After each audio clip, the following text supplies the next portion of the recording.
sarado na yung isang daan dito sa papasok ng Dampalit, Mega Dike. Hindi ko nga alam kung saan ang dadaan eh. Ito, this way to Mega Dike. Mukhang sa dating trail yung bagong daan dito. So itong trail pa rin pala yung daan. Hindi pa rin siya sementado. Kapag maulan to, maputik. Hindi lang yung trail. Mga siguro mga 300 to 400 meters lang.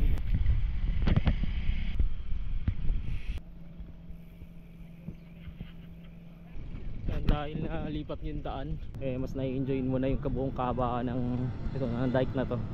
Karaniwan ng mga bisita dito hanggang dito lang sila eh. Hindi na nila iniikot yung buong Mega Dike. Yung mini palengke na pala dito. Dami yung limasag sa mga bangus, ipon, shells. 250 na ito. May isang kilo? Oo, may 1 kilo yan. Tinitimbang ko namin yan bago namin yan. Sarap magpa-araw dito ngayon. Sama ko nga susunod yung mga anak ko. Motor lang kami. Mura ng alimango eh. 250 lang eh. Hindi naman ganun kalalaki. Okay na.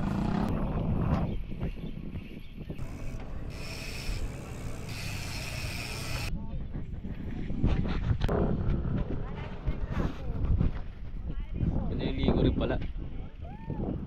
Parang ang dami naman dumadaan. Try natin lumabas dito kung pwede. Pero kami kanina eh, pinaikot kami. Nakausap ko yung isa dun sa guard kanina.